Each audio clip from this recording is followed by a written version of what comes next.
ඉතින් මගේ යාළුවනේ කොහොමද ඉතින් අම්මෝ අපිට නම් හොඳටම වැස්සානේ. බෝඩිම ගලන්නම වැස්සේ ඉතින් කරන්න දෙයක්වත් නැහැ. හොඳට නිදාගත්තේ. ඒත් ඉතින් අට විතර වෙද්දි අපේ අයියමට ඇහැරවන උයන් කියලා යාට පුදුම ගින්නක් තියෙන මහා පාන්දරුණාම. ඉතින් චුට්ටක් කම්මැලි කම නිසා තාව චුට්ටක් ඉතින් දෙන්නත් එක තුරුල වෙලා ඉන්න තමයි හිතුවේ. ඉතින් ඒ උනාට අපේ චූටි බෝල නම් මට ඉන්න දෙන්නේ. ඔන්න ඉතින් අහිංසකවම උයන්න තමයි හදන්නේ. මම මුලින්ම ගිහින් කරේ ලයිට් එක දැම්මා. එතකොට හරිනේ. ඊතරම් මහ වැස්සු යන්න ඕනේ නෑ අයියට පුළුවන් මට උදව් කරන්න නේ උනාට ඒ ගොබ්බේ මට උදව් කරන්න ආවෙත් නෑ.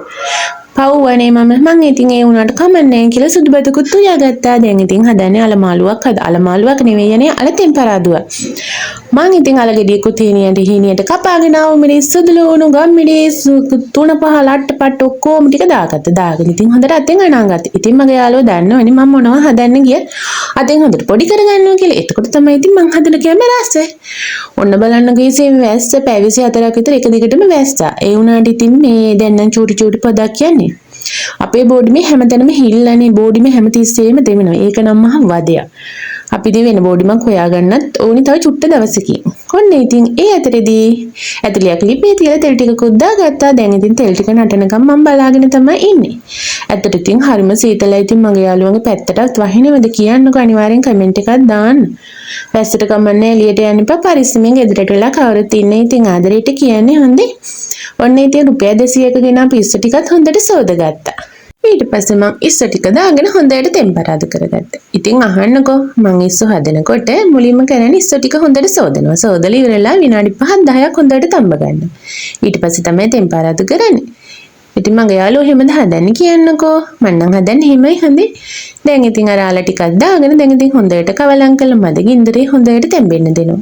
මං ඉතින් හරි මාසයි තෙල් දාලා කෑම කන්න. ලොකුවට නෙමෙයි හදිස්සියෙන් හැමදාම ගන්න හැනේ. මං ඊට පස්සේ මහත් වෙන දැනටත් බෝල ගෙඩිය වගේනේ. ඔන්න ඉතින් දැන් නම් ඉතින් ඔක්කොම ටික උයලා ඉවරයි. ඔය පේනවනේ මූණ කට විතරක් හොදගෙන ටවල් එක පිටින්ම කෑම කන අපේ අයියා. ඒ තරම් අපේ අයියට කුසගෙන. වෙලාවකට ඉතින් පව් කියලාත් හිතෙනවා. අපේ අයියා ඉතින් ලොකු කෑමිල්ලන් හැත්තටම එක මෙලෝලුවක් හැදුව මැති කියලා තමයි කියන්නේ. උදේට හදන එක රැට හරි කනවා. ඉතින් මට ඉන්නේ ගොඩේ ආදරණීය අයියා කෙනෙක්. අයියා කෙනෙක් කොට ඉතින් මගේ මහත්තයා. අපි දෙන්නේ ඉතින් අවුරුදු 21 ඉඳලා ලව් කරේ නෑ යන්නේ අවුරුදු 21 ඉඳලා හොඳ මෙයාළුවනේ අවුරුදු 5-6ක් යනකම්. ඒ නිසා ඉතින් අයියේ උඹ බම්බලන් කියලා කියවෙනවා. ඒ නිසා ඉතින් ගණන් ගන්න එපා ආද්‍රේට ඉතින් ඔක්කොම කියන්නේ. උනාට ඉතින් අපි දෙන්න හරි මාතල් එකේ ඉන්නේ හොඳේ. ඔය පේනවනේ. අපේ ඇයට පුංචි ගමනක් යන්න ඕනේ කිව්වා. මං ඉතින් හොඳටම දැන්නා. ඒ නිසා මට විරිත්තනවා. අපේ චූටි බෝලේ නම් අපේ අයියේ ඉන්න දවසට මට කියලා කිසිම වැඩක් කරගන්නේ නැහැ. අපේ අයියට කියලා තමයි ඔක්කොම වැඩ කරගන්නේ. ඉතින් මට හරිම ලේසි. මං ඉන්න දවසට මට රෙස්පෙක්ට් දානවා අපේ චූටි බෝලේ. මම ෆෝන් එකවත් දෙන්නේ නැහැනේ. අපේ අයියාම ෆෝන් එක දෙනවා, වීඩියෝ බලන්න දෙනවා, කාටුන් බලන්න දෙනවා. ඒක නිසා ඉතින් මට ආදරේ නේ අයියා ඉන්න දවසට. අයියා නැති දවසට නම් ඉතින් මට ආදරේ. ඔය බලන්නකෝ ඉතින් තාම වැස්ස. ඒ මැදට අපේ අයියකෝ පොඩි ගමනක් යන්න ඕනින් කියලා. අපේ අයියා තනියෙන් ගියොත් කලුවා මාරපණ ගියා වගේ තමයි. දැන් නම් ඉතින් 10 විතර වෙලානේ උදේ.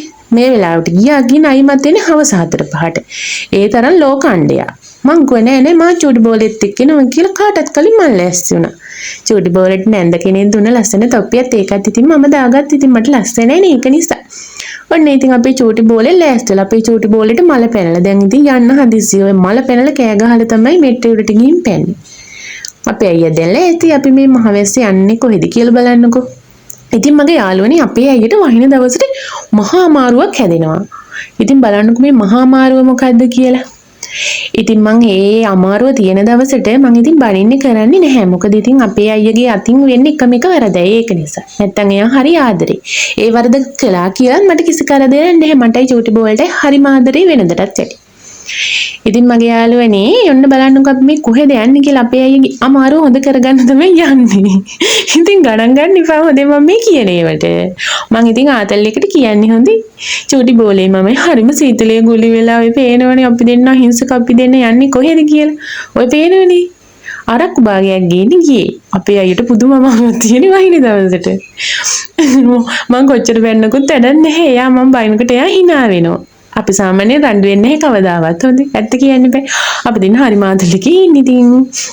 අපි අය බොන දවසට පට්ට ආතල් කියලා වෙලාවකටත් හිතනවා. ඇයි දන්නවද? අපි දෙන්නට කන්න බොන්න හොඳට අරන් දෙනවා. රයිස්ද, බර්ගර්ද, ඉන්නල හැමදේම ඉල්ලනවා. දැන් ඇඳුමක් ඉල්ලුවත් මේ වෙලාවේ අරන් දෙන සයිස් එකේ තමයි ඉන්නේ. ඒ තරම් අපේ අයියා කපටියා. ඒත් ඉතින් හරි ආදරේ. ඔන්න ඉතින් මේ ටිකත් කාලා අපි දැන් ගෙදර යන්න තමයි හදන්නේ. අපේ අයියා දැන් ගියපු ගමන් කරන්නේ මේ හරක වගේ දැන් හොඳටම මේක බියලා නිදා ගන්නවා. එහෙනම් ඉතින් බයි බයි.